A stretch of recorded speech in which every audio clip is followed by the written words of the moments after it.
Ayant fini leur raid dans le donjon, on retrouve Kim et Park Se-hwa-yoon qui semblent être revenus à l'académie de chasseurs de Park Se-hwa-yoon. Fixant son téléphone comme s'il était hypnotisé par ce dernier, Kim, assis par terre, marmonne les mots « Vous devez absolument éviter le poison de l'hydre ». Il s'exclame ensuite « Je vois ». Debout derrière lui, Park Se-hwa-yoon le regarde en affichant un air dépité. Elle pense à cet instant qu'elle savait que Kim avait l'air bizarre dès le départ, mais que là, sa folie semble dépasser l'imaginable. Voyant Kim continuer de marmonner tout seul en fixant son téléphone, Park Se-hwa-yoon ajoute mentalement « Mais que fait cet idiot ?» C'est effrayant. De son point de vue, Kim ressemble à un malade mental qui se serait échappé d'un asile. D'après Park Se-hwa-yoon, depuis le retour du donjon, Kim s'est immédiatement mis à fixer l'écran noir de son smartphone pendant plusieurs heures. On peut voir que passant pour un fou devant Park Se-hwa-yoon, Kim demande confus « Comment ne peut-elle pas voir ce qu'il y a sur l'écran de son téléphone ?» Alors qu'elle continue de fixer Kim de dos, Park Se-hwa-yoon pense mentalement que l'étrangeté de Kim ne s'arrête pas là. Au même moment, absorbé par ce qu'il se passe sur son téléphone, Kim s'exclame « Quoi ? Comment a-t-il fait ça ?» Repensant au combat de Kim dans le donjon, Park Se-hwa-yoon reprend son raisonnement en pensant que Kim est un cadet sans aucune formation officielle. Mais que pourtant, il a massacré les créatures du donjon avec l'efficacité d'un vétéran avec plus de 10 ans d'expérience. Alors qu'on nous montre une scène où on peut voir Kim souriant faire ses tâches quotidiennes tout en portant les monstres qu'il vient de tuer, déclarant au même moment que si Park Se-hwa-yoon n'a rien d'autre à faire, elle peut l'accompagner dans le donjon. Il ajoute, car après tout ça c'est de l'argent. En voyant cela, Park Se-hwa-yoon est choqué par les agissements de Kim, s'exclamant confuse, « Qu'est-ce que ?» Tout en repensant à ce moment, Park Se-hwa-yoon affirme que Kim s'est mis à faire des exercices de calisthénie bizarres tout en transportant les cadavres de monstres. Qu'elle lui a bien proposé de faire appel à une équipe de livraison de cadavres, mais que cependant Kim disait vouloir leur éviter de telles dépenses. Park Se-hwa-yoon ajoute d'ailleurs que Kim est d'une avarice ahurissante. L'instant d'après, debout derrière Kim en train de hurler de frustration en manipulant son smartphone, Park Se-hwa-yoon montre un air inquiet tout en se tenant la tête. Elle pense à cet instant que ce qui l'inquiète le plus, c'est d'avoir à expliquer à son grand-père qu'elle a recruté un tel excentrique. Embêtée, Park Se-hwa-yoon se demande comment elle va bien pouvoir faire. Alors qu'on nous montre le ciel nocturne de la ville, on peut entendre au même moment la voix de Kim s'exclamer « Merde !» Qu'il est minuit passé, mais qu'il n'a toujours pas fini d'écouter tous les cours.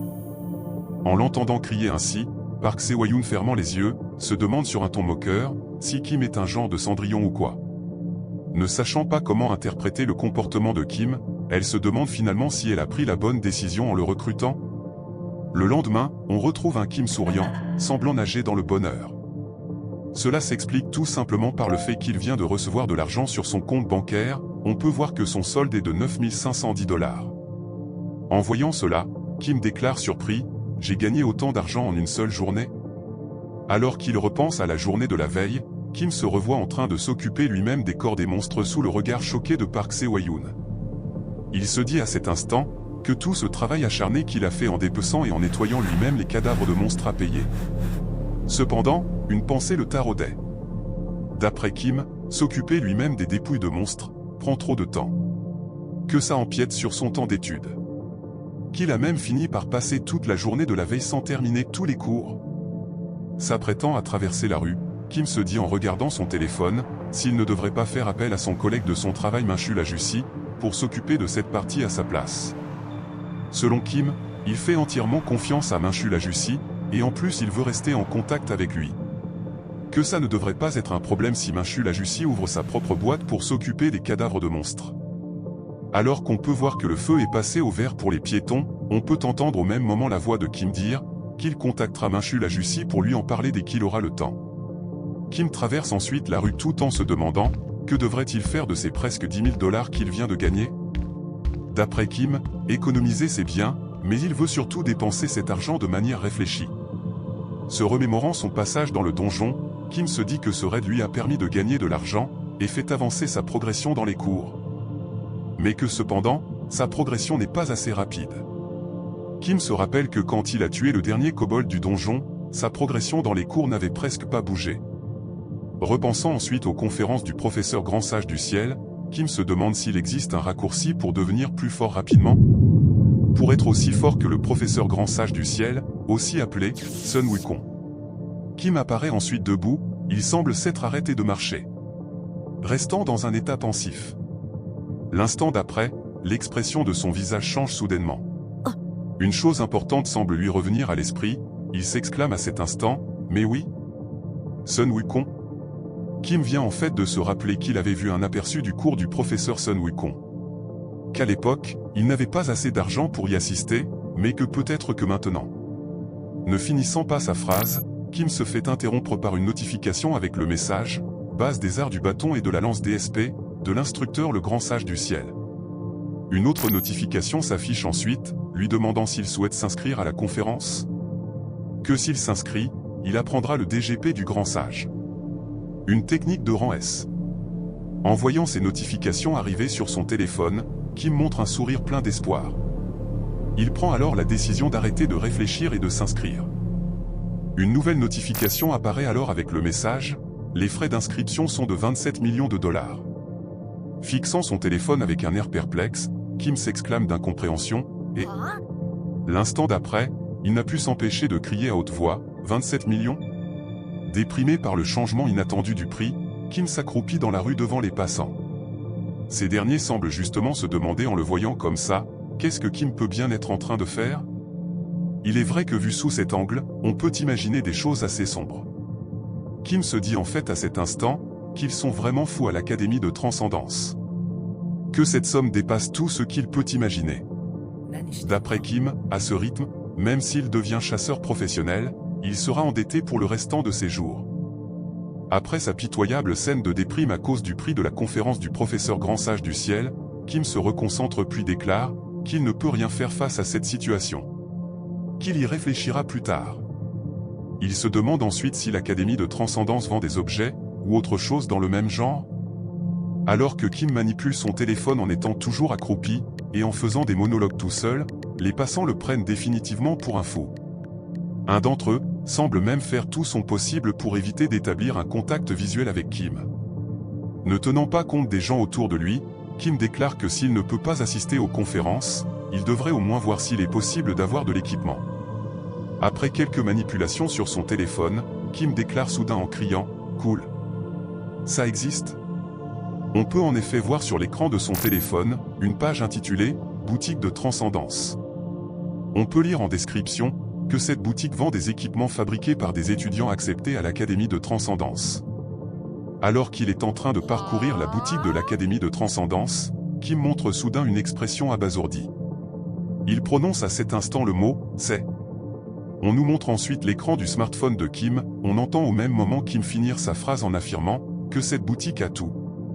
Kim commence ensuite à citer les différents articles en déclarant « un élixir », le bouclier d'Aegis, même la lance de Longinu. Kim ne semble pas en croire ses yeux, il ajoute que même si tous ces équipements ne sont que des copies, ils sont quand même de niveau mythique. Kim note en regardant son téléphone que tous ces équipements sont considérés comme étant des équipements d'entraînement à l'Académie de Transcendance. Continuant de consulter son téléphone, Kim pense ensuite que même pour un gars comme lui, qui n'a aucune connaissance en matière d'armes, les équipements présentés dans la boutique de Transcendance lui semblent toutes spéciales. Il réalise ensuite que si c'est des étudiants de l'Académie de Transcendance qui ont fabriqué ces armes, cela pourrait aussi signifier que ces armes ont été créées par des transcendants. L'instant d'après, Kim montre un air beaucoup plus joyeux alors qu'il s'apprête à faire un choix sur son smartphone. Il pense à cet instant qu'il a trop de chances de pouvoir avoir accès à des armes de niveau mythique fabriquées par des transcendants. Il semble déjà avoir une idée de ce qu'il va choisir comme arme. On peut voir qu'il a fait le choix de prendre la lance de Longinu. On peut lire sur la description que cette lance est une copie de la lance de Longinu.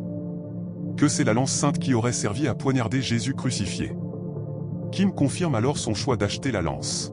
Une notification apparaît aussitôt, informant Kim que le calcul du taux de causalité pour déterminer le prix de la lance est en cours. Une fois le calcul fait, une nouvelle notification s'affiche avec le prix, cependant on ne nous montre pas le contenu de la notification en entier. La scène d'après, on nous montre un beau ciel ensoleillé au-dessus du bâtiment où se situe l'Académie de Park Se-hwa-yoon. On entend au même moment la voix de Kim compter, 68, 69, 70. On retrouve ensuite Park Se-hwa-yoon, qui en avançant tout en tenant un document dans les mains, est interpellé en entendant Kim compter. On peut entendre ce dernier continuer de compter en s'exclamant « 71. 72. » Trouvant Kim en train de s'entraîner avec acharnement, Park Se-hwa-yoon commente « Tu sembles t'entraîner avec un acharnement particulier aujourd'hui. Il s'est passé quelque chose ?» Alors qu'il continue de faire ses pompes de manière intensive en comptant « 76. 77. 78. 79. » Kim pense au même moment qu'il s'attendait à ce que la lance soit assez chère. Que dans la vraie vie, une telle copie vaudrait des millions. D'après lui, il a pris un risque calculé. Exténué, Kim continue difficilement ses pompes. On nous révèle à cet instant que la boutique de l'Académie de Transcendance avait fixé le prix de la lance de Longinu à 100 000 $. Kim pense à cet instant que ses calculs ne sont pas bons. Qu'il n'y a aucune chance qu'il obtienne 100 000 $.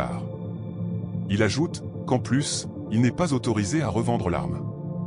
Repensant au moment où il avait eu la notification de la boutique de l'Académie de Transcendance concernant la possibilité de revendre les armes, on peut voir que la notification précisait que la lance de Longinu est un article qui a été créé par les étudiants plus anciens de l'Académie de Transcendance, afin que les étudiants débutants puissent les utiliser.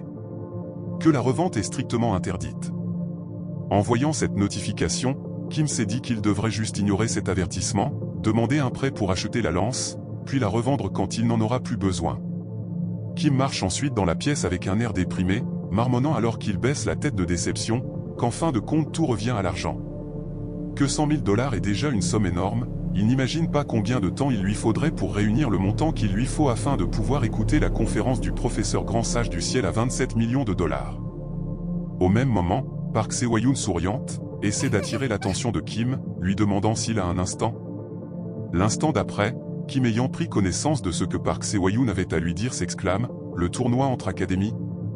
Montrant un air joyeux, Park Se-hwa-yoon demande à Kim s'il a déjà entendu parler de ce tournoi auparavant. Kim répond alors qu'il en a déjà entendu parler, mais que cependant il ignore les détails. Park Se-hwa-yoon rétorque ensuite que comme son nom l'indique, c'est un tournoi entre les académies. Que c'est un tournoi auquel de nombreuses académies assistent afin de montrer leur puissance. Park Se-hwa-yoon s'approche ensuite de Kim, puis lui tend un dossier où on peut voir écrit « Dossier du tournoi de 4e niveau », suivi du nom de leur académie, à savoir « Dream Academy ». Park Se-hwa-yoon déclare en remettant le document à Kim « Voici les documents concernés ». Elle dit ensuite à Kim de simplement voir le tournoi entre académies comme un endroit où on évalue le niveau de chaque académie.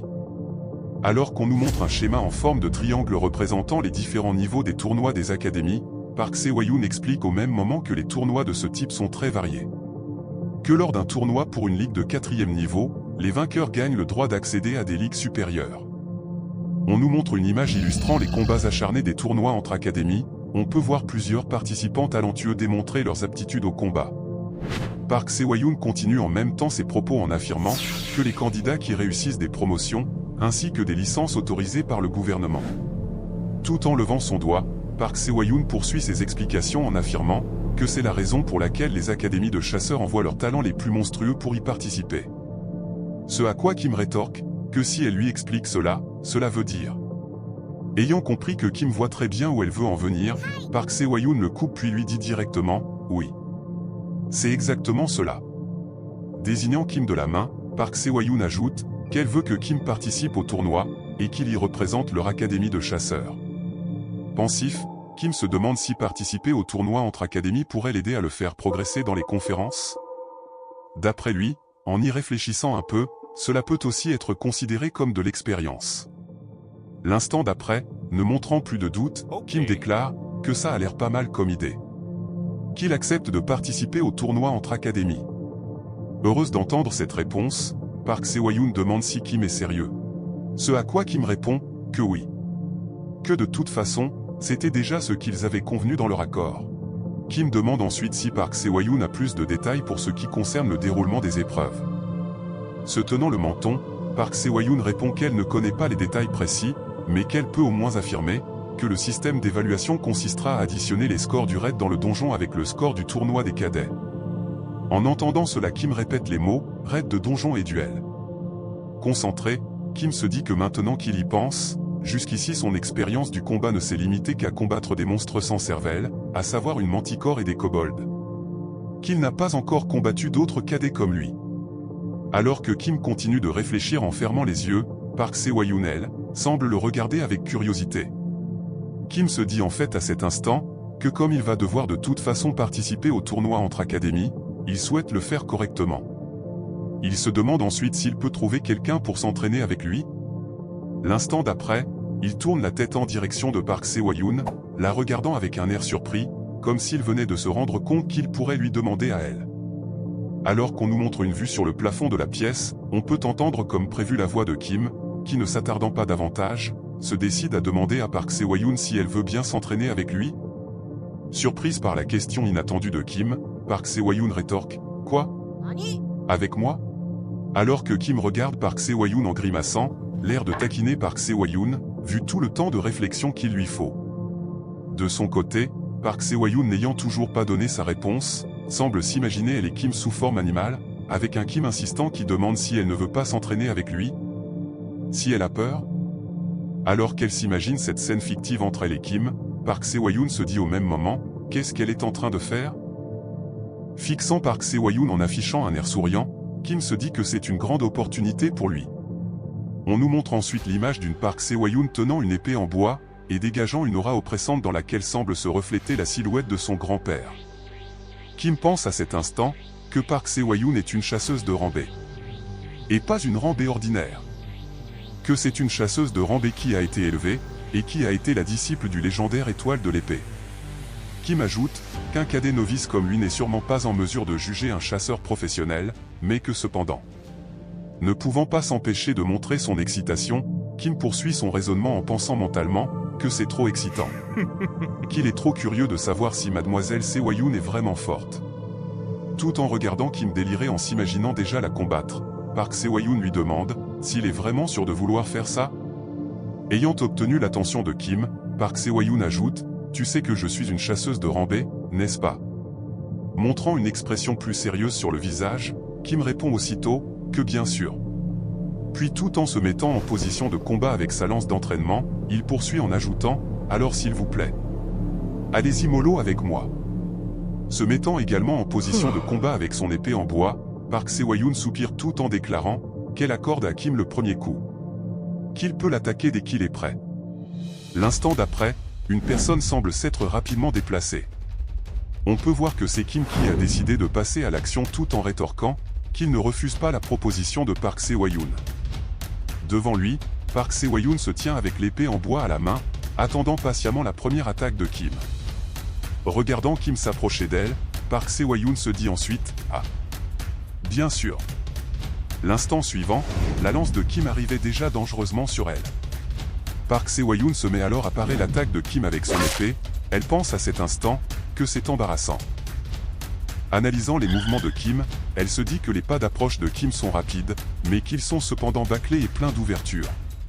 Alors que Kim enchaîne les attaques, Park Se-hwa-yoon esquive chacune d'elles sans effort. Elle pense tout en esquivant les attaques de Kim, que son regard est prévisible. Qu'elle peut facilement deviner l'endroit où Kim va attaquer. Se remémorant la façon dont Kim s'était défendue dans le donjon contre les kobolds, Park Se-hwa-yoon se dit qu'il semblerait qu'elle ait surestimé Kim. Qu'il n'est finalement qu'un cadet ordinaire comme un autre. Levant son épée en bois en l'air, Park Se-hwa-yoon y concentre son énergie, s'apprêtant à asséner sa première attaque. Elle se dit à cet instant qu'elle ne sait pas d'où vient la confiance de Kim pour oser la narguer comme ça. Alors qu'elle est sur le point d'asséner son attaque redoutable sur Kim, Park Se-hwa-yoon poursuit ses pensées en affirmant que cependant, avec cette seule attaque. L'instant d'après, Park Se-hwa-yoon exécute son attaque tout en concluant « Tout sera fini ». Un mouvement d'épée dégageant une vive lueur d'énergie bleue s'abat alors sur Kim. Cependant, l'instant suivant, Park Se-hwa-yoon montre un air intrigué en regardant devant elle. On peut l'entendre s'exclamer à cet instant « Hein ?» Contre toute attente, Kim semble avoir réussi à bloquer l'attaque impitoyable imprégnée de mana de Park Se-hwa-yoon. Sa posture est instable, mais il a réussi à arrêter le coup net. Alors qu'on nous montre la scène d'un autre angle, on peut voir que Kim semble difficilement résister à la pression de l'attaque de Park Se-hwa-yoon. Sa défense semble peu à peu se briser. De son côté, continuant de forcer la défense de Kim avec son attaque imprégnée de mana, Park Se-hwa-yoon se demande comment Kim a-t-il pu bloquer un coup contenant du mana.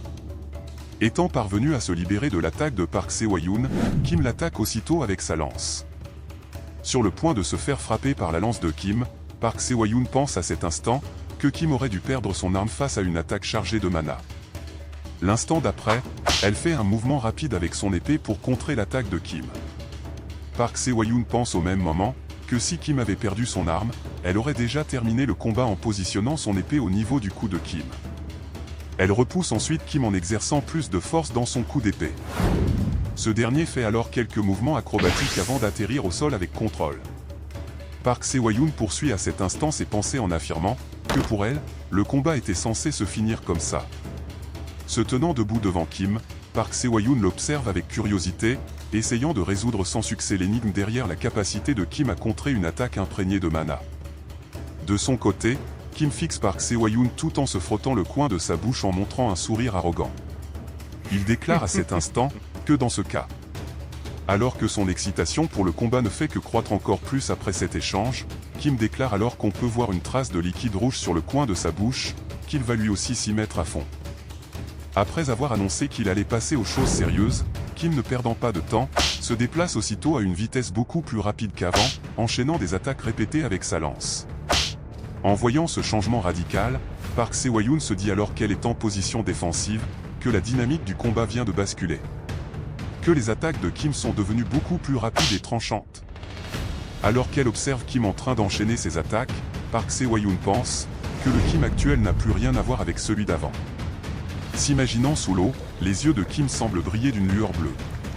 Une voix résonne au même moment dans sa tête, lui donnant des instructions sur la façon dont il doit se battre. Cette dernière demande à Kim d'effectuer des attaques prévisibles. Alors que Kim et Park Se-hwa-yoon continuaient le combat, la voix continue en affirmant que Kim doit ensuite mélanger ses attaques avec des feintes. Elle traite ensuite Kim d'ordure, puis s'exclame « Qui t'a dit de faire des attaques et des feintes aussi évidentes ?» La voix ajoute ensuite « Tu comprends ? Si ton adversaire est un être doué de raisonnement, il adaptera sa tactique en conséquence. Oublie l'idée selon laquelle l'adversaire va rester sans rien faire pendant que tu l'attaques. » L'instant d'après, Kim, qui est en pleine action, semble enchaîner une nouvelle attaque puissante avec sa lance.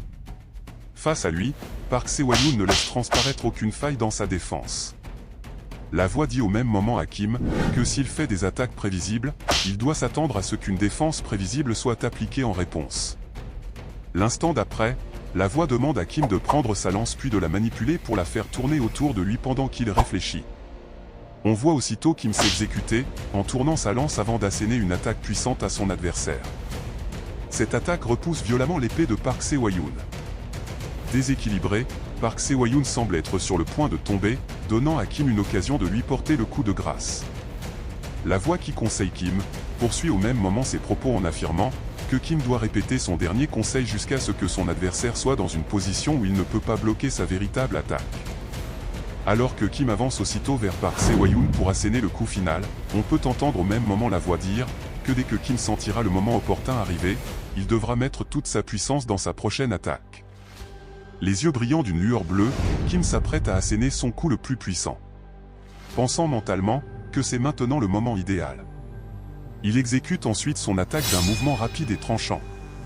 Semblant être dos au mur, Park Se-hwa-yoon regarde l'attaque impitoyable de Kim arriver vers elle. On peut voir à cet instant la silhouette de Kim en plein action se refléter dans ses yeux.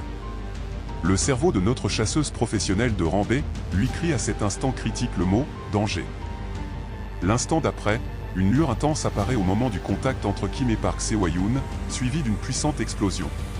On peut voir que devant le risque de se prendre une défaite par Kim, l'instinct de survie de Park Se-hwa-yoon a pris le dessus, la faisant déchaîner toute sa puissance. Ne comprenant pas ce qu'elle vient de faire, Park Se-hwa-yoon demande alors qu'elle tient son épée enveloppée de mana dans la main. Il vient de se passer quoi à l'instant? Elle panique ensuite lorsqu'elle voit Kim écrasé contre le mur, crachant une quantité énorme de liquide rouge. Elle se demande alors ce qu'elle doit faire maintenant. Elle ajoute qu'elle a utilisé toute sa puissance sans réfléchir. L'instant d'après, Park Se-hwa-yoon se précipite vers Kim tout en criant « Tu vas bien Seo-joon ?» Ce à quoi Kim répond qu'il va bien. Même s'il n'en a pas du tout l'air, avec tout le liquide rouge qui s'échappe de sa bouche. S'étant remis debout, Kim se gratte la tête en rigolant, déclarant au même moment qu'au final, il a fini par perdre. En l'entendant, Park Seo-yoon se demande interloqué, finit par perdre? Alors qu'elle montre une expression déconcertée après avoir entendu de tels propos venant de Kim, Park Seo-yoon se demande en même temps si cela signifie que Kim pensait vraiment pouvoir gagner? Qu'il voulait gagner même en connaissant la différence de niveau qu'il y a entre un chasseur de rang B et un cadet? Tournant la tête sur le côté, Park Seo-yoon se demande comment elle est censée prendre ça. De son côté, Kim lui, pense que comme il s'en doutait déjà, combattre un chasseur est complètement différent de combattre un monstre. Alors que Park Seo-yoon est visiblement toujours en train d'essayer de digérer les dernières paroles de Kim, Kim également pensif, se demande si c'est ça la différence entre lui et un chasseur professionnel. Qu'il a encore un long chemin à parcourir. Se mettant ensuite à consulter sa progression sur son téléphone, Kim s'aperçoit que son pourcentage de progression dans chaque conférence a augmenté, comme il l'avait prédit. Heureux d'avoir progressé dans les conférences grâce à son combat d'entraînement contre Park Seo-yoon, Kim se demande si le système de l'Académie de Transcendance veut le pousser à avoir des expériences variées. D'après lui, c'est comme gagner de l'expérience dans un jeu vidéo. Kim tourne ensuite la tête vers Park Seo-yoon, puis demande sur un ton mielleux, « Vous n'avez pas grand-chose à faire avant le tournoi, n'est-ce pas ?» Un peu hésitante, Park Seo-yoon répond, « Je suppose que non. » À l'endroit au but, Kim demande si Park Seo-yoon peut s'entraîner avec lui pendant les périodes où il n'y aura pas de raid de donjon de disponible. Il ajoute, comme ils l'ont fait aujourd'hui. Ne s'attendant pas à cette demande, Park Seo-yoon rétorque aussitôt, encore? S'entraîner? Kim répond alors en souriant, que oui. Que les entraînements avec Mademoiselle Seo-yoon aident beaucoup. Il ajoute, puis-je encore solliciter votre aide? Choqué par la réaction de Kim, Park Seo-yoon pense mentalement, que même après avoir failli être grièvement blessé par sa faute, Kim souhaite quand même s'entraîner à nouveau avec elle. Appréciant cette nouvelle facette de la personnalité de Kim, Park Seo-yoon répond en souriant, que ça lui semble pas mal. Qu'elle fera de son mieux pour aider Kim. Elle ajoute, que si Kim remporte le tournoi entre académies, elle le laisserait même garder l'argent donné en récompense. Park Seo-yoon pense à cet instant, que bien que Kim peut paraître bizarre, en réalité il travaille très dur. Qu'elle veut bien refaire des combats d'entraînement avec lui si ça peut l'aider. De son côté, Kim a tout de suite été interpellé par la mention du mot « argent » dans les paroles de Park Seo-yoon. Intrigué, il demande aussitôt « Oh, il donne aussi de l'argent en récompense ?» Ce à quoi Park Seo-yoon rétorque que bien sûr. Que le tournoi reste une compétition. Se tenant le menton, Park Seo-yoon essaie ensuite de se remémorer de combien était le montant de la récompense déjà. D'après elle, c'est probablement autour de. Alors que Park Seo-yoon finit sa phrase en affirmant que l'argent donné en récompense à celui qui remporte le tournoi est de 100 000 $. Que c'est ce qu'elle pense avoir entendu. Encore une fois, en entendant les mots 100 000 $, Kim est comme foudroyé. Faisant immédiatement le lien avec la lance de Longinu, qui est justement en vente à ce même prix. Cette réalisation éveille instantanément le monstre de l'avarice à l'intérieur de Kim. Il se met alors à demander avec enthousiasme à Park Seo-yoon, « Quand avez-vous dit que le tournoi entre académies a lieu ?» Surpris par son intérêt soudain pour le tournoi, Park Seo-yoon répond, « La date ?» Elle se demande à cet instant, pourquoi son comportement a-t-il soudain changé.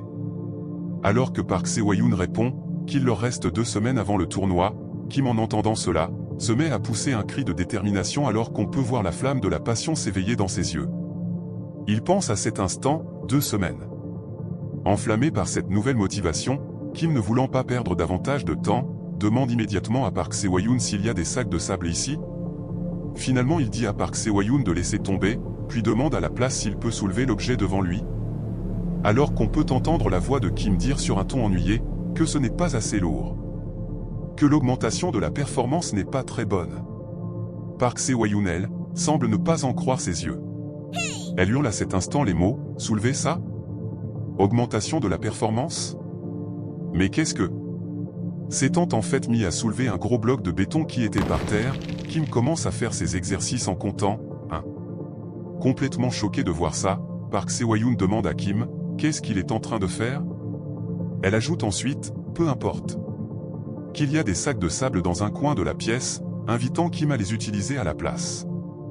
Ravi par cette nouvelle, Kim répond tout en continuant ses exercices, oh, merci beaucoup. Puis il continue de compter en disant, 2. Montrant un air perplexe, Park Seo-yoon avoue mentalement, qu'elle ne sait plus quoi penser. Au même moment, on entend la voix de Kim crier que ces 100 000 $ seront définitivement à lui. Alors qu'on nous montre un beau ciel ensoleillé, on nous informe au même moment que 2 semaines viennent de s'écouler. Le jour du tournoi entre académies est finalement arrivé.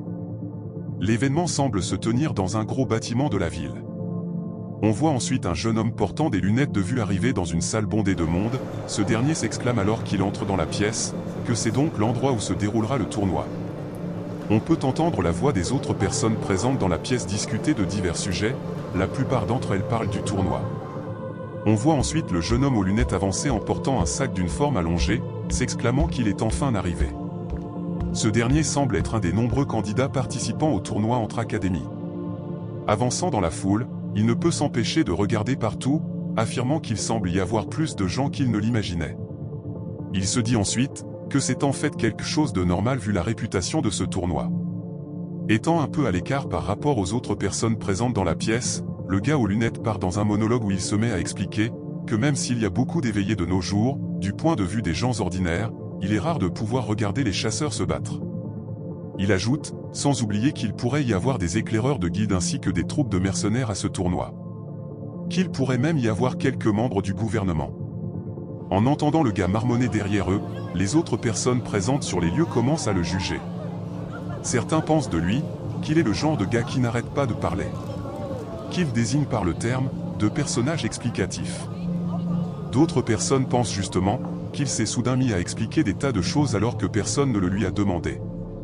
L'instant d'après, le garçon aux lunettes pensant à la raison de sa venue, se met aussitôt à arrêter ses explications interminables, puis s'est approché d'un guide pour demander où se trouve la salle d'attente des participants au tournoi. Ce dernier lui indique alors le chemin. Il arrive ensuite devant une porte où on peut voir écrit « Salle d'attente des joueurs ». Montrant un air nerveux devant la porte, le gars se demande ce qu'il doit faire. Étant finalement entré dans la salle d'attente des participants au tournoi, le gars observe la foule présente sans faire un seul pas. Il pense à cet instant qu'il était déjà nerveux parce qu'il est venu seul. Il ajoute qu'avec sa timidité en plus, il ne parvient plus à bouger. L'attention du garçon se tourne ensuite vers les participants devant lui, il se dit en les regardant « Waouh! Regardez cet équipement étincelant. Combien ça lui a coûté ?» Selon les pensées du garçon, tous les candidats sont plutôt bien bâtis physiquement et ont également l'air très confiants. Alors qu'il continue d'analyser les participants présents dans la salle d'attente, le gars pense que comme chaque académie a envoyé ses meilleurs cadets, les participants réunis dans la pièce ont tous l'air très forts. Puis soudain, il remarque la présence de Kim, qui est comme d'habitude en train de manipuler son téléphone assis sur un banc. Surpris par l'apparence de Kim, le garçon pense à cet instant, hein? Analysant Kim, le garçon s'aperçoit qu'il est le seul candidat à s'être présenté avec une arme minable, et qui avait dû rafistoler un porte-lance de fortune en se servant d'un vêtement aléatoire. Il ressemblait à un clochard dans une pièce pleine de chevaliers. Les autres concurrents debout derrière le garçon aux lunettes le remarquent également, on peut les entendre chuchoter « Qui est cette personne qui ressemble à un paysan? De quelle académie vient-il? Vient-il d'une académie de la campagne qui essaie de se faire un nom ?» Contrairement aux autres, le garçon aux lunettes semble sentir quelque chose de particulier chez Kim. La scène revient ensuite sur Kim, qui en montrant un air impassible, continue de regarder son smartphone alors qu'on peut entendre au même moment des chuchotements méprisants le concernant continuer venant des autres concurrents. Une des personnes présentes a pitié de lui, affirmant que Kim a certainement été forcé de participer à ce tournoi. La personne se demande toutefois, pourquoi Kim a rejoint l'académie de Park Se-hwa-yoon pour ses débuts? Une autre personne déclare qu'il a eu l'occasion de vérifier, et donc qu'il peut affirmer avec certitude, qu'actuellement Kim est en train de fixer un écran vide. Kim pense à cet instant, qu'il peut tout entendre, traitant les personnes qui chuchotent de bandes de cons. Il décide ensuite de les ignorer, puis de se concentrer sur sa conférence. La scène se tourne ensuite vers l'endroit de la pièce où se trouve le gars aux lunettes, autour de lui les gens persistent à critiquer Kim. Un d'entre eux déclare, « Que va-t-il faire maintenant qu'il est venu jusqu'ici ?» Un autre rétorque, « Je sais. » Puis ajoute en riant avec mépris, que Kim devrait juste faire ses valises et rentrer chez lui. Le garçon aux lunettes est le seul à ne pas critiquer Kim, son avis sur Kim semble se préciser. D'après lui, Kim est définitivement. Affichant un air ému, le jeune homme finit son raisonnement en affirmant que Kim est un camarade. D'après lui, le comportement de Kim ressemble à celui d'un élève qui arrive dans une nouvelle classe où il ne connaît personne, et qui fait semblant d'être occupé, alors qu'en réalité il ne fait que jouer sur son smartphone. Le garçon imagine pour illustrer sa théorie, une scène où on peut voir des élèves qui se connaissent se parler, tandis qu'à côté, un autre élève sans camarade fait semblant de ne pas être seul en simulant de contacter un ami avec son téléphone. Alors qu'il regarde Kim avec pitié, le jeune homme aux lunettes pense avec compassion, que comme lui, Kim est venu participer au tournoi tout seul, ce qui le rend un peu nerveux.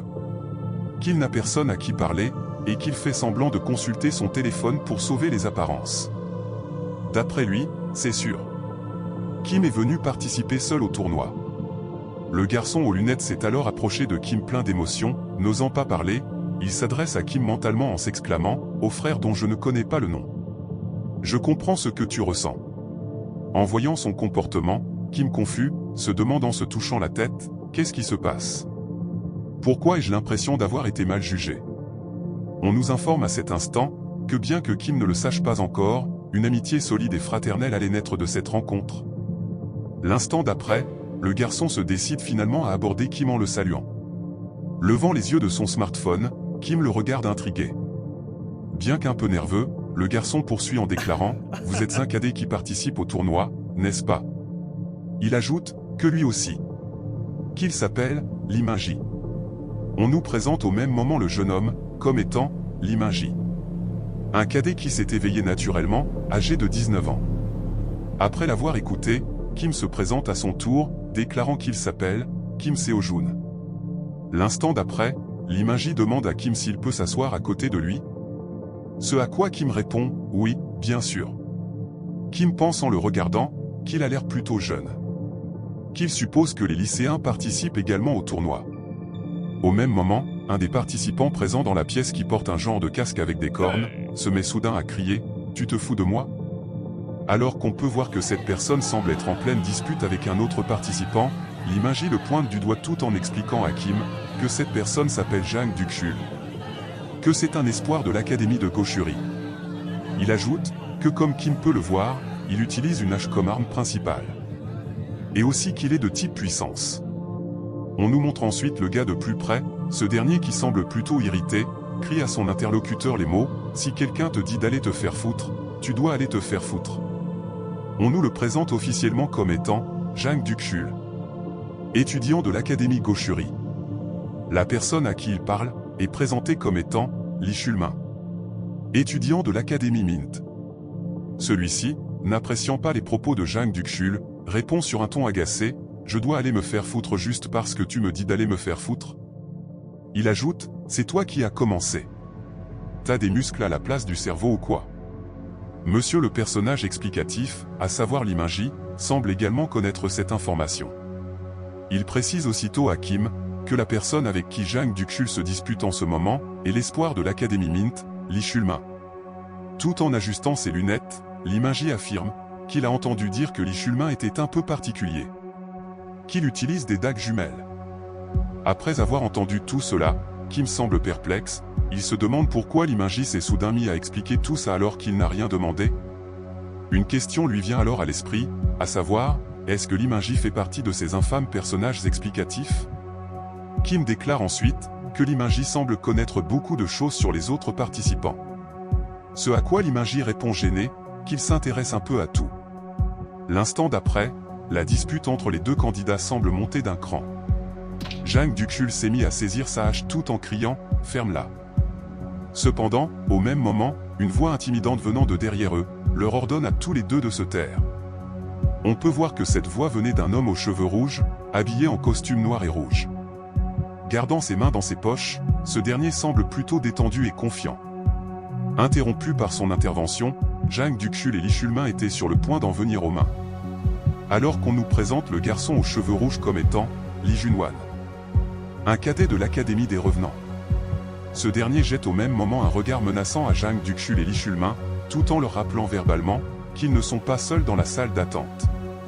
En voyant cette scène, Kim se dit qu'il n'a suffi que d'une phrase de cette personne pour calmer tout le monde.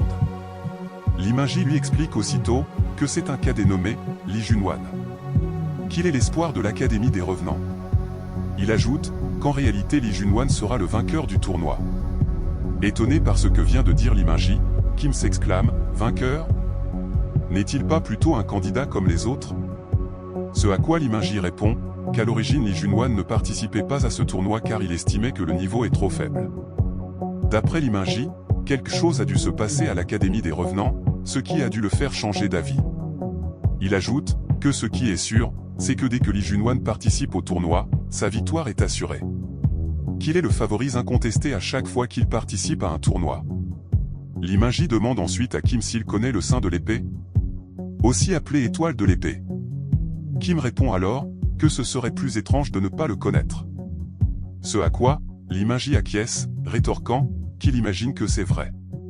Lee Min-ji déclare ensuite sur un ton sérieux que d'après la rumeur, Lee Junhwan a déjà refusé 2 fois l'offre de recrutement de la petite fille de l'étoile de l'épée. Étonné par les propos de Lee Min-ji, Kim rétorque « Hein? Mademoiselle Seo-Yoon a fait ça ?» En entendant cela, Lee Min-ji répète « Mademoiselle Seo-Yoon ?» Alors qu'il continue de regarder Lee Junhwan, Lee Min-ji poursuit ses propos en affirmant que bref, qu'il ne connaît pas la raison pour laquelle Lee Junhwan a refusé. Il ajoute qu'en tout cas il faut avoir une sacrée confiance en soi pour refuser une offre venant de la petite fille du sein de l'épée. En entendant cela, Kim repense à son propre cas, se disant mentalement que ce n'est peut-être pas la raison du refus de Lee Junhwan. Il se rappelle à cet instant le moment où il avait demandé à Park Seo-Yoon si elle compte vraiment le recruter alors qu'elle n'avait encore aucun étudiant, et avait confirmé que leur académie n'existait que sur le papier. L'instant d'après, une personne donne un coup sur une poubelle tout en s'exclamant d'agacement « Merde ! Pourquoi est-il obligé de participer à ce tournoi où il n'y a que des salauds de bas étage ?» Lee Junhwan marche ensuite dans la pièce tout en dégageant une aura intimidante. Les personnes à proximité de lui s'éloignent naturellement de lui de peur d'avoir des problèmes. Il pense à cet instant que si ce n'était pas le souhait de son oncle, il n'aurait emmené son académie que jusqu'en Ligue 3. D'après lui, remporter un tournoi où il n'y a que des déchets ne lui apportera aucune reconnaissance. Il ajoute, même si cette fois-ci les déchets sont légèrement meilleurs que d'habitude. Profondément agacé, Lee Junhwan grince les dents tout en se disant que s'il avait su, il aurait accepté la proposition d'une certaine fille. Alors qu'il se rappelle le moment où la fille en question l'avait abordé, qui n'était autre que Park Seo-Yoon. On peut voir qu'après avoir complimenté le jeune homme pour son talent, Park Seo-Yoon lui avait proposé de rejoindre leur académie. Cependant, Lee Junhwan qui avait l'air sceptique, avait finalement refusé car selon lui, l'académie de Park Seo-Yoon n'avait même pas encore de nom. En se rappelant ce moment, Lee Junhwan semble avoir du regret, car d'après lui, même si l'académie de Park Seo-Yoon n'avait pas de nom, il aurait dû les rejoindre juste pour profiter des avantages liés à leur réputation avant de les quitter. Soudain, dirigeant son regard vers une certaine direction, l'attention de Lee Junhwan semble attirée par quelque chose en particulier. Il avait en fait senti un regard insistant le cibler. S'apercevant en se retournant, que c'était Kim qui était en train de le fusiller du regard, il se demande intrigué, c'est qui ce paysan? Ne lâchant pas Lee Junhwan du regard, Kim se demande en le fixant, si même une racaille comme lui participe à ce tournoi? Il se demande si Lee Junhwan est talentueux au point d'attirer l'attention de Park Seo-Yoon? Kim se demande aussi s'il progressera dans ses conférences s'il arrive à battre Lee Junhwan. Ayant remarqué que Lee Junhwan était en train de les observer, Lee Min-ji intimidé, pense mentalement « Oh mon Dieu !» Lee Junhwan nous regarde. L'instant d'après, une voix annonce que la première épreuve du tournoi va commencer dans quelques instants. Que les participants doivent impérativement terminer leurs préparatifs. En entendant cela, Lee Min-ji s'est aussitôt mis en état d'alerte. Alors que Lee Min-ji est encore distrait, s'exclamant au même moment que c'est le moment. De son côté, Kim s'est déjà levé sans rien dire. Il marche ensuite le long d'un couloir, tout en se disant que ces 2 dernières semaines, il n'a fait que s'entraîner pour ce tournoi. Qu'il a l'objectif de dépasser le taux de 30% de progression des cours du professeur Chiron et du professeur Xiangyu. D'après Kim, il n'a pas ressenti de différence particulière quand il augmente à chaque fois son taux de progression dans les conférences. Kim explique cependant que quand il est passé de 19% de progression dans les conférences à 20%, il a senti à ce moment-là une progression beaucoup plus significative que quand il est passé de 20% à 21%. Il repense ensuite à d'autres moments où il avait pu acquérir de l'expérience en combat, grâce à ses raids dans un donjon, et aux séances d'entraînement pratiques qu'il a eues avec Park Seo-Yoon. Alors qu'il pense à tout cela, Kim regarde au même moment sa main pensif, comme s'il se demandait s'il a suffisamment progressé durant ces 2 dernières semaines d'entraînement acharné. formant ensuite un point avec sa main. Kim se dit à cet instant que ce soit pour la chasse aux monstres ou pour les duels entre les participants au tournoi, il se sent prêt. Affichant un visage déterminé, il pense ensuite que les 100 000 $ lui reviendront. On entend au même moment une voix annoncer que la première épreuve du tournoi consistera à... Alors que Kim semble se retrouver seul dans un lieu entouré d'immenses murs dont certains sont abîmés, la voix finit au même moment son annonce en affirmant que la première épreuve du tournoi consistera à terminer un donjon labyrinthe. Une notification apparaît ensuite sur le téléphone de Kim, montrant la progression actuelle de Kim dans les conférences auxquelles il est inscrit. On peut voir que le taux de progression de la conférence du professeur Chiron est de 31,7%. Celui du professeur Siddhartha Gautama est de 6,8%. Et enfin celui du professeur Xiang Yu, 33,4%. L'instant d'après, alors qu'on découvre la scène où va se dérouler l'événement, on entend en même temps une voix annoncer que le premier tour du tournoi va commencer. En entendant cela, la foule réagit, manifestant leur excitation ainsi que leur hâte d'assister au tournoi. On nous montre ensuite une scène où on peut voir un homme portant un appareil photo autour du cou, faire signe à une autre personne en s'exclamant « Hey ! Simba ! Par ici !» S'approchant de l'homme à l'appareil photo, le dénommé Simba semble un peu irrité. Il demande au gars pourquoi il a pris des sièges dans un coin comme celui-là. Il heurte sans faire exprès en descendant les marches une personne portant un sweatshirt et une casquette. Simba se met alors à s'excuser devant la personne portant la casquette. Cette dernière, qui semble être une femme, rétorque poliment que c'est bon. Ayant ensuite rejoint le gars portant l'appareil photo, Simba semble encore fixer la femme qu'il vient de croiser. Le gars à l'appareil photo demande alors « Qu'est-ce qui s'est passé? Connaît-il cette personne ?» Simba, un peu hésitant, répond qu'elle ressemblait juste un peu à une personne qu'il connaît. Il demande ensuite si le gars à l'appareil photo peut lui expliquer le déroulement du premier tour du tournoi. Alors qu'on nous montre des images des participants affichées sur un écran géant, on entend au même moment le gars à l'appareil photo répondre que le premier tour du tournoi est intitulé « La course du labyrinthe de donjon », que les participants ont pour interdiction de s'attaquer lors de cette épreuve.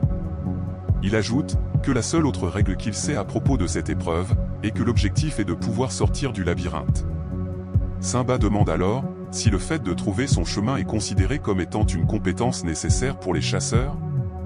Il ajoute, ou alors teste-t-il les intuitions des participants en tant que futurs chasseurs? D'après Simba, même si ce tournoi est du niveau le plus bas de la ligue, il n'aurait sûrement pas pour autant conçu une épreuve de labyrinthe de donjon qui soit facile à valider. Alors qu'on nous montre une image de Jang Dukshul, en train de foncer vers un monstre minotaure hache à la main, on peut entendre au même moment la voix de Simba ajouter qu'il est probable qu'il y ait des monstres dans le labyrinthe, et que la chasse aux monstres peut être un moyen de sortir plus rapidement du labyrinthe. Les images passent ensuite à l'Ishulmain, qui semble avoir justement eu un indice après avoir vaincu un minotaure. Simba poursuit au même moment ses propos en affirmant qu'on essaie probablement de tester les compétences les plus importantes pour un chasseur lors d'un raid dans un donjon. Alors que la scène revient sur Simba et le gars à l'appareil photo, on peut voir que tout en se touchant le menton, Simba déclare que cette fois les cadets ont l'air plutôt compétents. Au même moment, le gars à l'appareil photo pointe quelque chose du doigt, criant à Simba de regarder ce qu'il se passe à l'écran. L'instant d'après, on nous montre une scène où on peut voir un monstre qui ressemble à un ours géant se faire taillader de tous les côtés par les coups d'épée tranchants d'un cadet. En voyant cette action, les spectateurs du tournoi se sont exclamés « Waouh !» Cette personne n'est autre que Li Junwan, le cadet de l'Académie des Revenants. En voyant cette scène, Simba, impressionné, déclare que c'est incroyable. Comment un cadet peut-il bouger comme ça? Il ajoute que ce cadet est d'un tout autre niveau. Également surpris de la prestation de Li Junwan, le gars à l'appareil photo affirme que même un parfait étranger comme lui peut voir que ce cadet est incroyable. Il ajoute « Qui est ce garçon ?» On peut voir que pas loin derrière eux, la femme à la casquette qui avait bousculé Simba par inadvertance, semble discrètement suivre le déroulement du tournoi. Alors qu'on nous montre la femme de plus près, on peut voir que c'est en réalité Park Se-hwa-yoon. Elle pense en regardant les images, que c'est Li Junwan. Qu'il est le favori du tournoi. Un peu inquiète, Park Se-hwa-yoon se répète mentalement le nom de Li Junwan, elle se demande pourquoi est-ce qu'il participe au tournoi. L'instant d'après, Simba tourne la tête vers elle, pensant avoir déjà vu la tête de Park Se-hwa-yoon quelque part auparavant. De son côté, Park Se-hwa-yoon fait tout son possible pour se cacher des regards. Oh my God. Elle pense à cet instant qu'elle ne peut pas laisser les gens découvrir son identité. Que dès que les gens sauront que la petite fille du sein de l'épée est là, elle ne pourra plus regarder tranquillement le tournoi depuis les tribunes. Alors que la scène se tourne vers un lieu qui ressemble au décor du labyrinthe, Park Se-hwa-yoon se demande au même moment si Kim va bien. L'instant d'après, on nous montre une main qui tient une lance. On peut voir que c'est Kim, il vient en fait d'essayer de détruire les murs. Il déclare alors qu'il est toujours en position de combat avec sa lance, que c'est impossible de détruire les murs. Ne parvenant pas à les détruire, il affirme ne pas avoir d'autre choix que de sortir du labyrinthe normalement. Il ne peut cependant s'empêcher de penser que s'il avait la force de soulever les montagnes, il lui aurait suffi de 1 ou 2 coups pour détruire les murs du labyrinthe. L'instant d'après, Kim pose sa main sur les parois d'un mur. Avançant ensuite tout en gardant sa main gauche sur le mur, Kim s'exclame avec regret que s'il avait su, il aurait vérifié s'il n'y a pas un cours de Thésée à l'Académie de Transcendance. Alors qu'il imagine ce dernier en train de combattre un minotaure, on nous explique au même moment que Thésée est un héros de la mythologie gréco-romaine, qui a réussi à sortir du labyrinthe de Dédale après avoir tué un minotaure. Alors qu'il progresse à son rythme dans le donjon labyrinthe, l'attention de Kim semble soudain attirée par quelque chose en face de lui. On peut voir qu'il vient en fait d'arriver à un carrefour où 3 autres chemins semblent se proposer à lui, le mettant dans une position délicate. Tout en analysant la situation, Kim se dit que s'il longe le mur sans jamais le lâcher de la main, il devrait finir par trouver la sortie au bout d'un moment. Il note cependant que le souci avec cette technique, c'est que ça prend du temps. Ayant décidé de prendre le chemin de gauche, Kim s'avance, cependant il s'arrête aussitôt lorsqu'il voit quelque chose en face de lui dégageant une lueur bleue. Kim apparaît ensuite concentré, des gouttes d'eau semblent flotter à côté de lui. Il pense à cet instant, qu'est-ce qui se passe? Quel est ce sentiment indescriptible? Alors qu'on nous montre des images du labyrinthe, Kim se dit au même moment qu'il ne sait pas ce que c'est. Il ajoute qu'il ne sait pas non plus pourquoi ça lui arrive. L'instant d'après, il apparaît debout tenant sa lance, le regard dirigé dans une direction en particulier. Une énergie bleue ressemblant à de l'eau s'est manifestée devant lui. Cette dernière semble lui indiquer le chemin à prendre dans le labyrinthe. Kim pense à cet instant qu'au lieu du chemin de gauche qu'il avait prévu de prendre, il a l'impression qu'il doit plutôt prendre le chemin opposé. Il déclare alors, cela fait-il aussi partie du 6e sens dont le professeur Chiron a parlé dans ses conférences? Hésitant, Kim s'arrête un instant pour réfléchir à la direction qu'il devrait prendre dans le donjon. Il avance dans une direction tout en s'exclamant « Je ne sais pas quoi choisir ». Tout en continuant de marcher dans la direction qu'il a décidé de suivre, il déclare qu'il va suivre son intuition cette fois. Une notification arrive au même moment sur le téléphone de Kim, lui indiquant son taux de progression dans les conférences. Il a toujours 31,7% à la conférence du professeur Chiron, 6,8% à la conférence du professeur Siddhartha Gautama, et 33,4% à la conférence du professeur Xiangyu. Soupçonnant quelque chose, Kim pense que c'est bizarre. Alors qu'il continue de progresser dans le labyrinthe, une voix annonce que le cadet Jyo Sukmin, de l'Académie des cicatrices est éliminé. En entendant cela, Kim se dit qu'il entend ces annonces de temps en temps. Que les autres cadets semblent rencontrer des monstres avec lesquels ils se battent. Continuant sa balade dans le labyrinthe, Kim intrigué, se demande pourquoi il ne se passe rien autour de lui. Soudain, comme s'il vient de réaliser quelque chose, Kim montre un air choqué sur le visage. Il se demande si c'est son 6e sens qui lui permet d'esquiver intuitivement ce genre de choses. Kim se demande ce qu'il se passerait s'il parvient à atteindre 100% de taux de progression dans la conférence du professeur Chiron.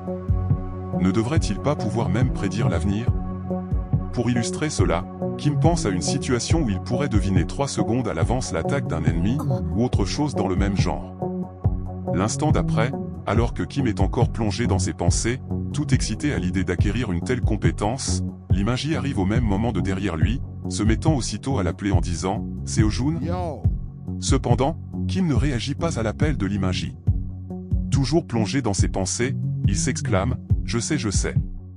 Il n'y a aucune chance que cela arrive. Je ne fais que me bercer d'illusions, je sais. » Voyant Kim aussi perché, Lee anxieux, crie que Kim doit faire attention. Qu'un monstre peut surgir à tout moment.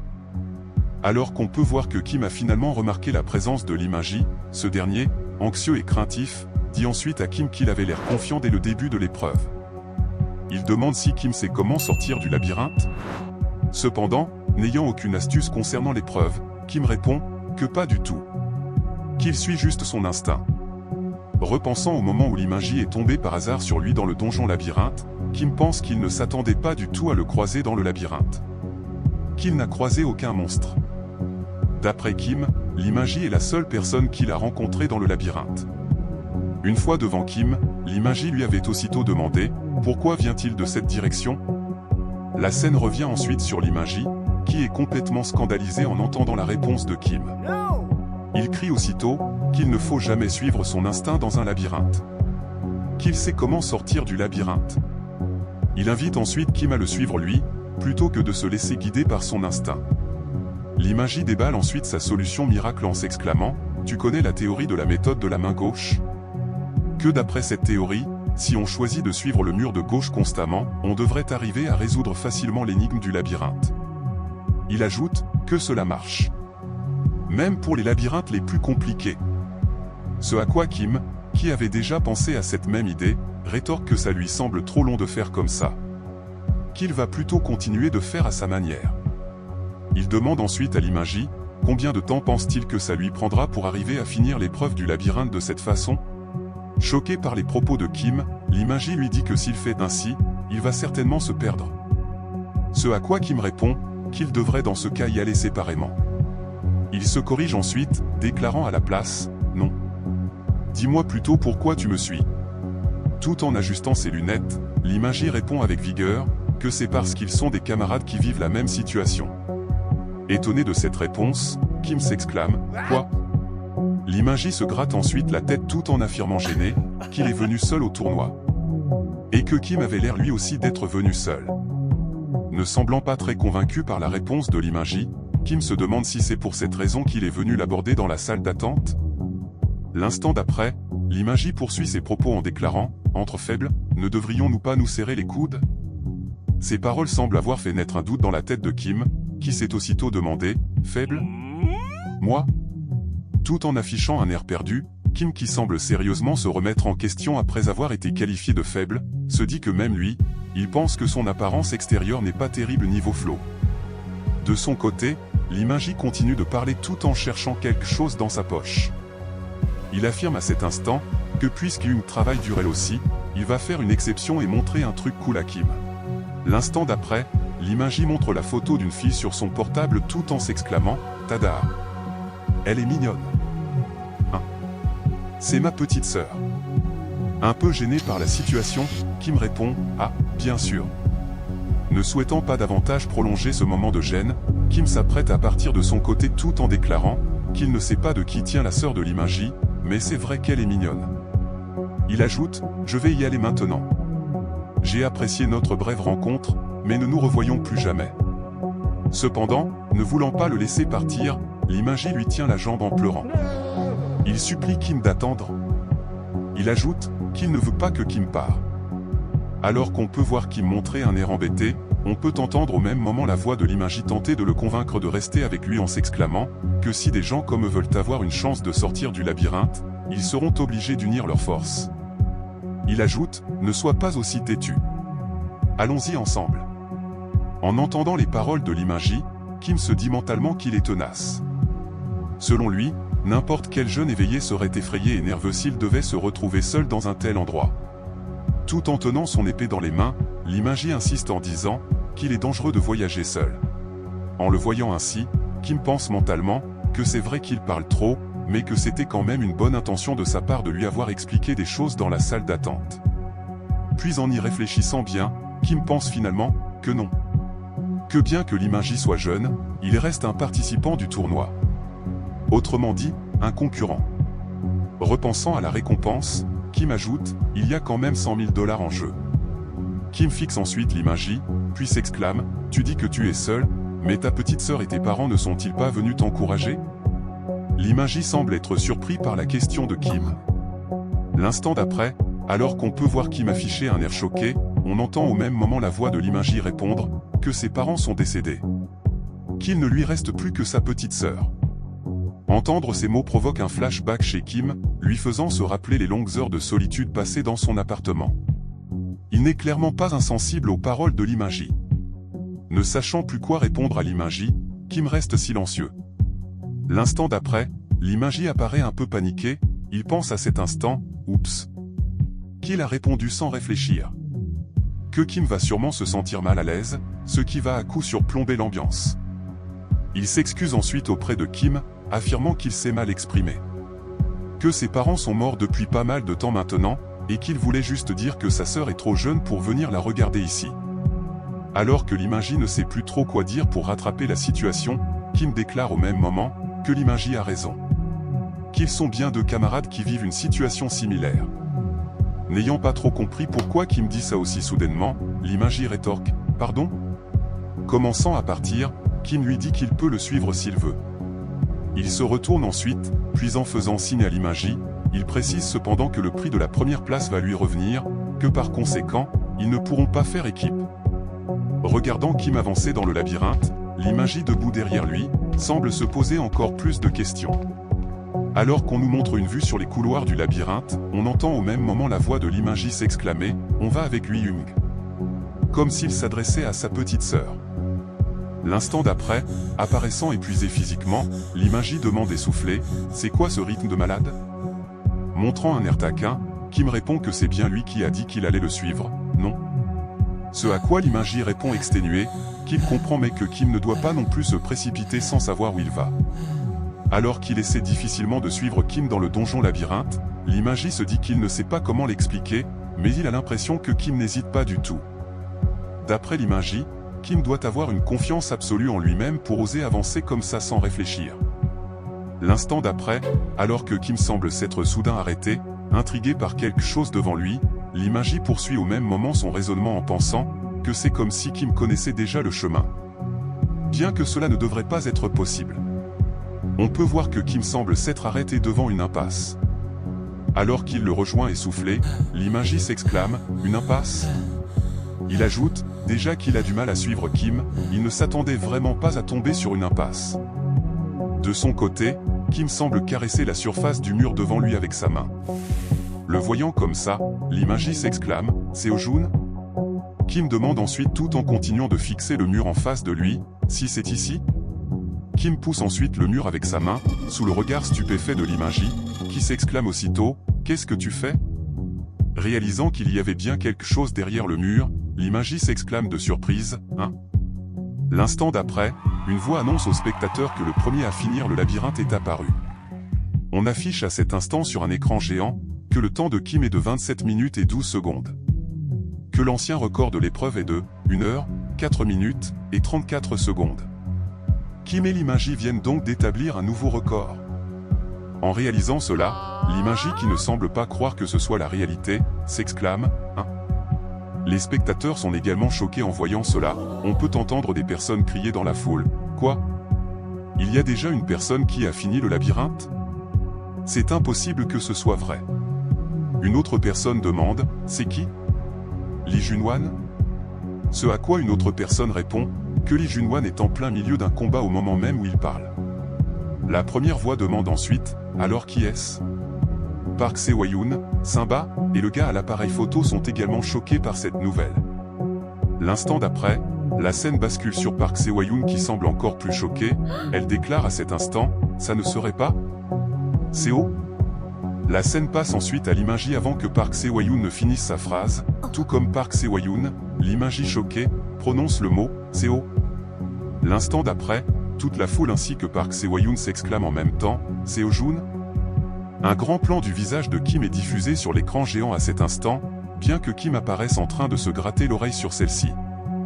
Étant sorti du labyrinthe, Kim marche ennuyé tout en s'exclamant que c'est du temps perdu car il n'a pas eu de point d'expérience en finissant le labyrinthe de cette manière. Étonné par ce résultat, Liminji se demande comment cela est-il possible. Comme s'il s'adressait à sa sœur, il pense mentalement « Je viens de rencontrer Seo Jun par hasard Jung ».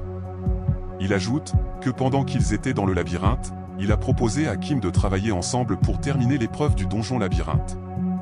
On nous montre ensuite la liste des résultats du premier tour du tournoi, où on peut voir que Kim trône en première place, suivi de Liminji en deuxième place. Étant revenus dans la salle d'attente après l'épreuve du premier tour du tournoi, les participants se mettent tous à parler de la prestation de Kim lors de l'épreuve du donjon labyrinthe. On peut entendre une personne dire « Vous avez entendu ? Celui qui a remporté la première place n'a mis que 27 minutes. » Une autre personne demande si faire un tel temps est seulement possible. La même personne demande ensuite, de quelle académie vient ce cadet? Quelqu'un répond alors, qu'il s'est renseigné, puis affirme que le nom de l'académie est Dream Academy. La personne précise, que par contre c'est la première fois qu'il en entend parler. Une autre personne déclare alors, Dream Academy. Une académie inconnue comme celle-là peut gagner la première place. Une autre personne s'exclame, Kim Seo-joon. Peut-être que c'est le fils d'une personne haut placée? Pendant que tout le monde parle de lui, Kim était tranquillement assis sur un banc en train de suivre ses conférences sur son smartphone en compagnie de Lee Min-ji. Ne s'attendant pas à ce que la prestation de Kim attire autant l'attention sur eux, Lee Min-ji semble se demander comment il a fait pour se faire embarquer dans une telle histoire. Alors qu'on peut voir Lee Jun-wan s'approcher de Kim sans que ce dernier ne le remarque, on peut entendre au même moment la voix d'une autre personne dans la salle d'attente dire que c'est vraiment inattendu. Qu'elle pensait que Lee Jun-wan aurait définitivement gagné la première place. La personne ajoute, qui aurait pensé que Lee Jun-wan n'aurait fini que 3e.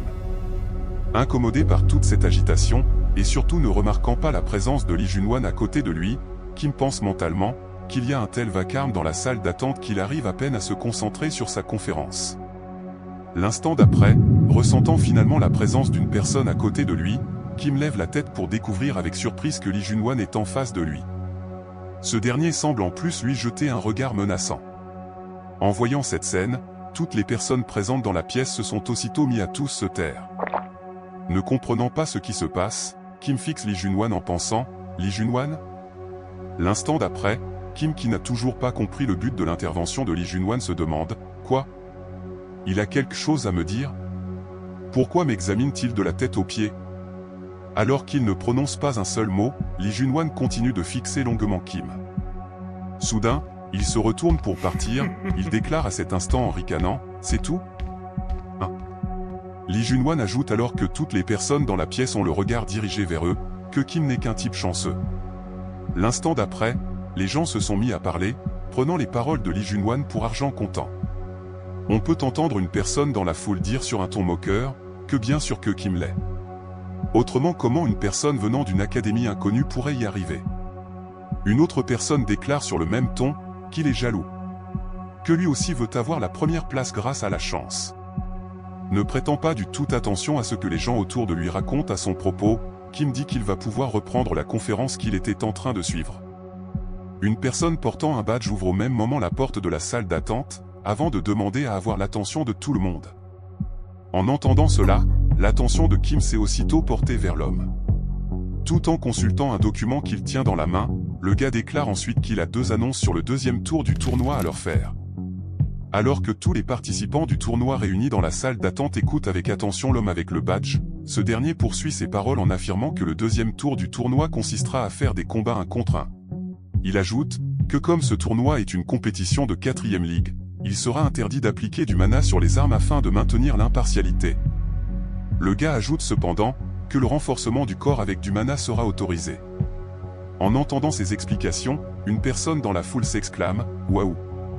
Vous faites trop les difficiles !» Ne tenant pas compte de ce commentaire, le gars avec le badge ajoute un autre détail, à savoir que si le juge détermine qu'un cadet ne devrait plus combattre, ils arrêteront le combat par la force. Le gars affirme qu'ils doivent bien garder cela à l'esprit. Alors qu'il écoute attentivement les explications du gars avec le badge, Kim pense au même moment que lors du premier tour du tournoi, 32 personnes ont réussi l'épreuve. Que normalement, un tableau de tournoi standard pour 32 combattants va certainement être mis en place. Il se demande ensuite comment se dérouleront les matchs. Semblant plutôt décontracté, Kim ne semble pas plus que ça inquiété par l'annonce du 2e tour du tournoi, contrairement à Lee Min-ji qui a l'air plutôt stressé.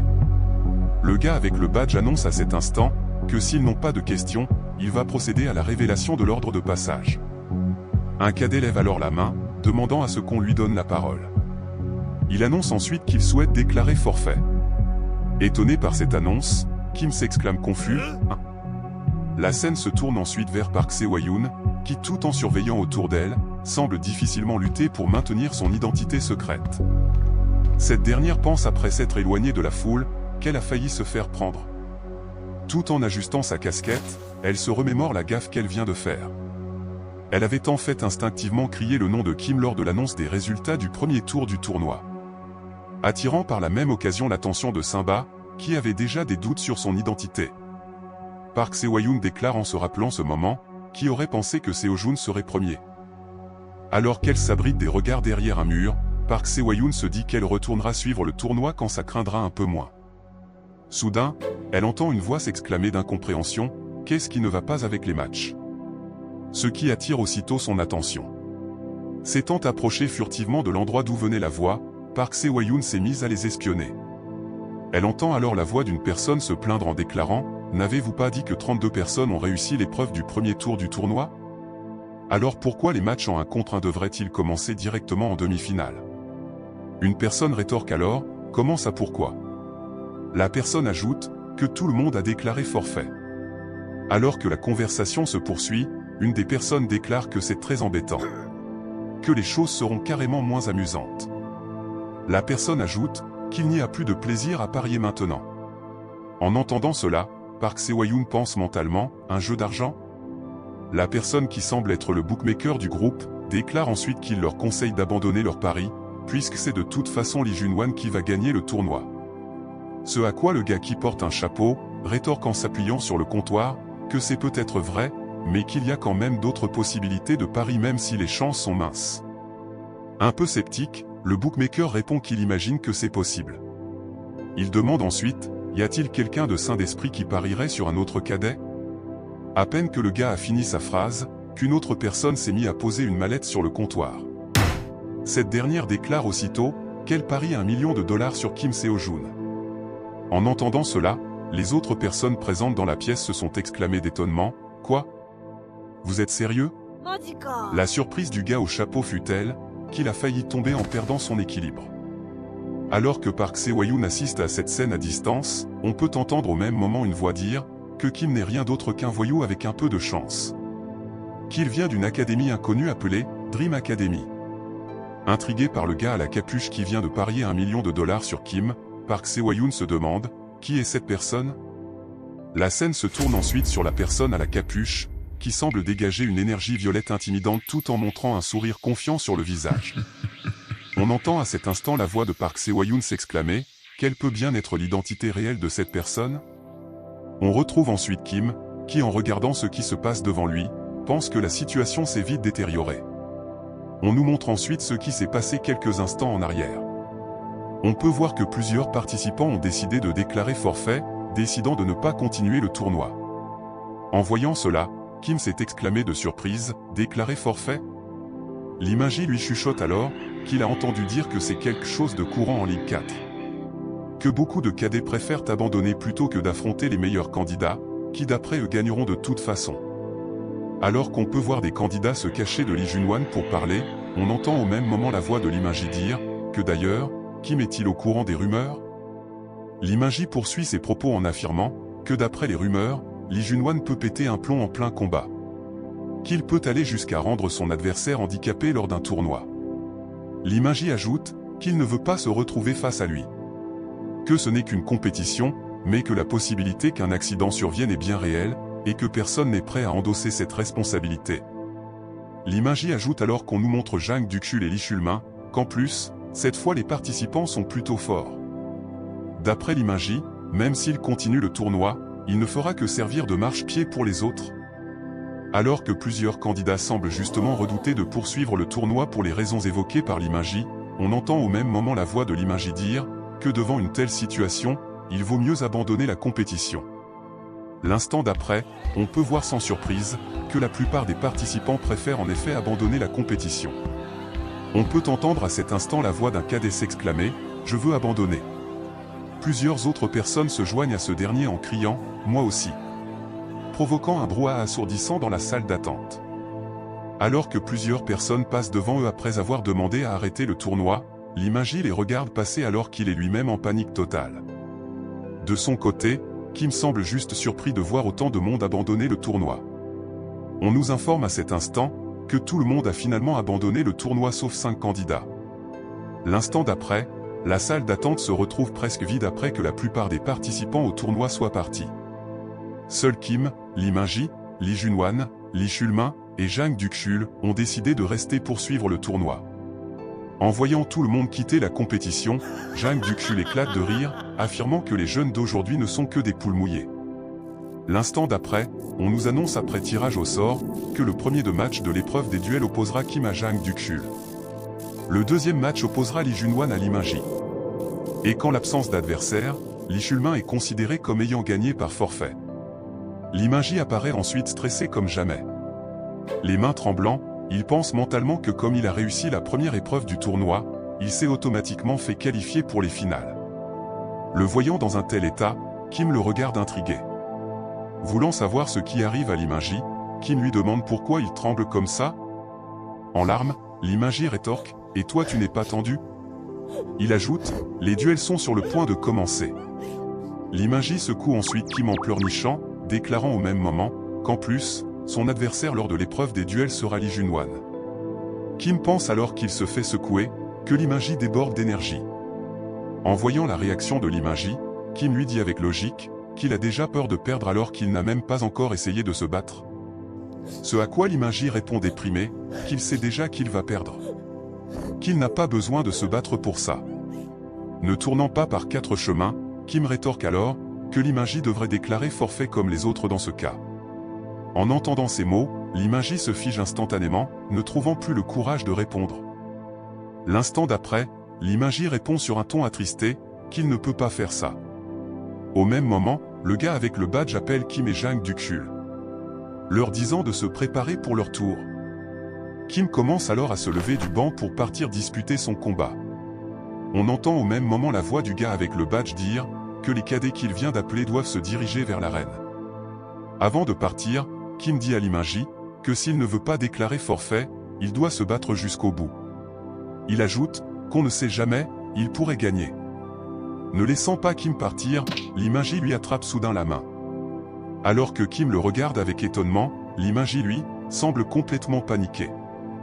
Redoutant la suite des événements, Lee Minji apeuré, demande à Kim s'il n'est pas inquiet. Montrant un sourire confiant, Kim répond que pas du tout. Il ajoute, ce qui le préoccupe le plus, c'est de savoir combien d'expérience vaut Jang Duxul.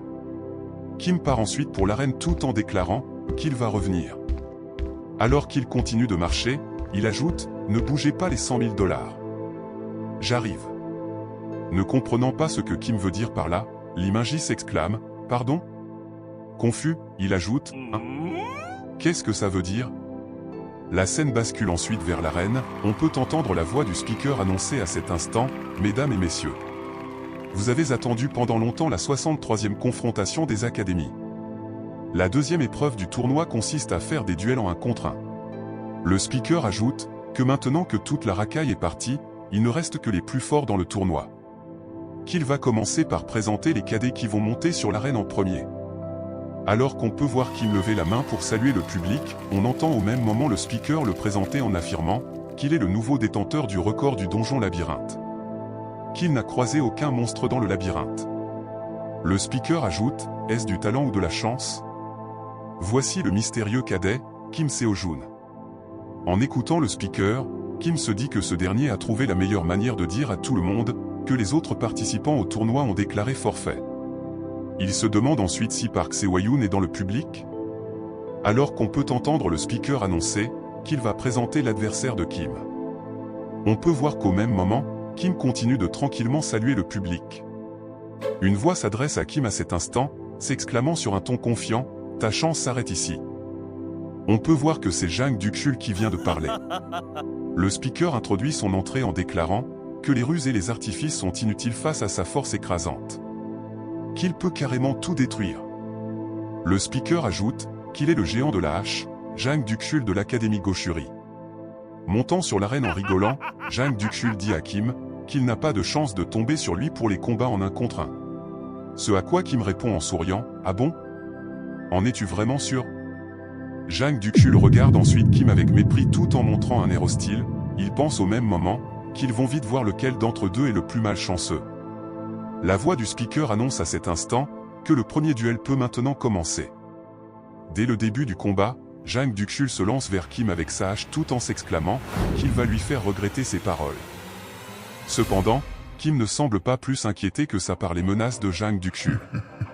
À la place, il montre un regard confiant et sourit en voyant Jang Dukchul s'approcher de lui. La scène revient ensuite sur Lee Min-ji, qui alors qu'il baisse la tête de frustration dans la salle d'attente, il entend au même moment les cris des spectateurs réagir au début du combat entre Kim et Jang Dukchul.